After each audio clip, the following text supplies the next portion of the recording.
Каждую осень из подвалов достаются оставшиеся от бабушек увесистые камни-терки.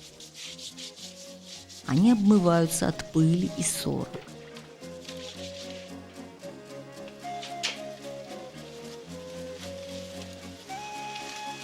Но предварительно стручки перца отрывают от плода ножек, приготавливая продукт к растиранию на камне.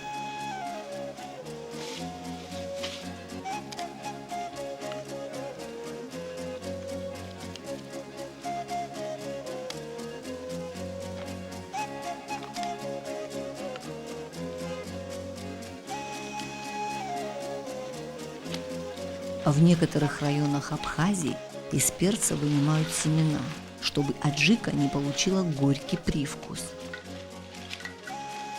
Затем стручки вымачивают в горячей воде на 3-4 часа, придавливая дощечкой с грузом.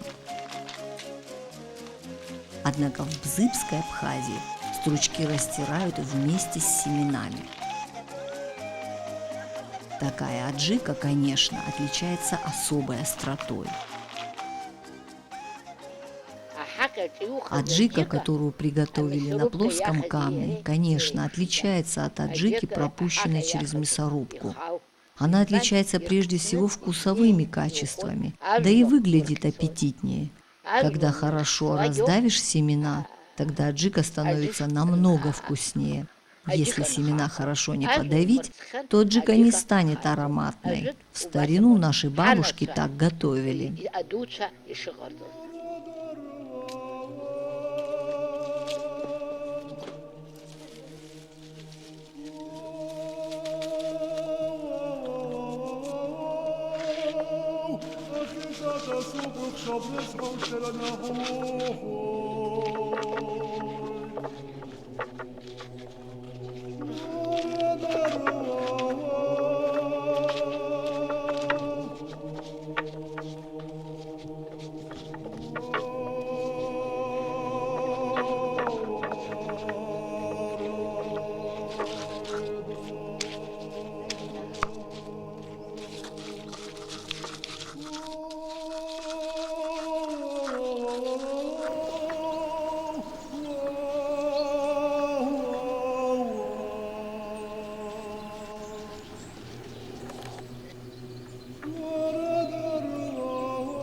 Затем добавляем кориандр.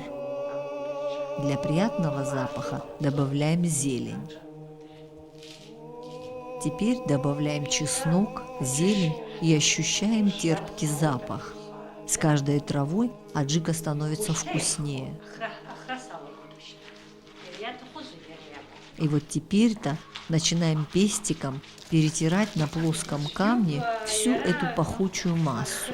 Так делали наши предки. Это трудно, очень трудно.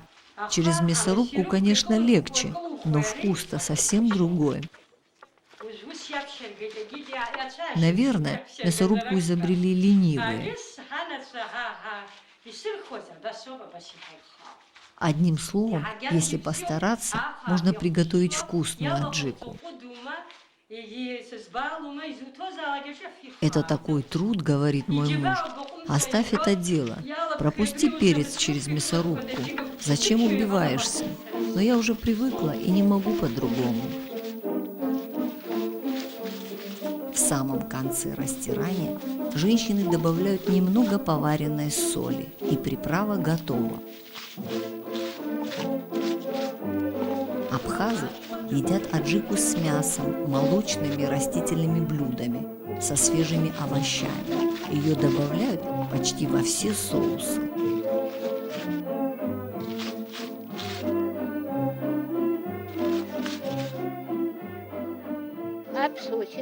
Главные абхазские блюда – это фасоль и кольраби. Последние делают из листьев растения кольраби. Сюда добавляют орех и аджику. Сверху заливают ореховым маслом. Оно делает блюдо вкуснее. У абхазцев, пожалуй, нет такого блюда, в которое не добавлялась бы аджика. Она везде нужна. Наверное, только в чай ее не добавляем. Дети мои, когда кушают хлеб, вместо сливочного масла мажут аджику. Они так больше любят. Кладу аджику в банки, вот так. Когда мои дети приезжают из города, я даю им эти баночки. Им нравится, когда получают готовую аджику. Берут ее с удовольствием. Еще и нахваливают.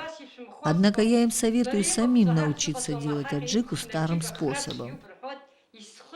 Но они все отнекиваются. И пока что я сама ее готовлю для внуков и правнуков.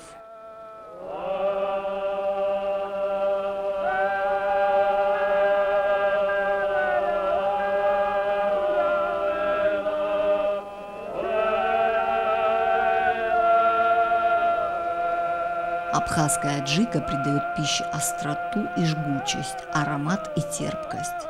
Прекрасно стимулирует аппетит. Ученые, исследуя феномен абхазского долголетия, пришли к неожиданному заключению. Среди многих причин, способствовавшим возникновению долгожительства среди абхазов, немаловажную роль сыграло употребление на протяжении всей жизни жгучей приправы аджики. И по сей день в отдаленных селах Абхазии можно встретить стариков, которым уже перевалило за 100 лет. Приезжали в Абхазию и американские, и японские ученые с целью разгадать этот феномен. Однако создать панацею от старости они не смогли. Наверное, для этого надо просто жить здесь, дышать этим воздухом, питаться растительной пищей и, конечно, аджикой. Абхазы в древности были совсем другими, чем сейчас. Память даже у стариков была ясная.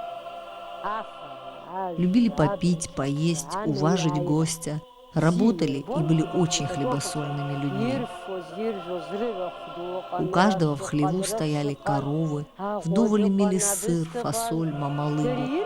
Все, что ели, было чистым, и здоровье у всех было отменное.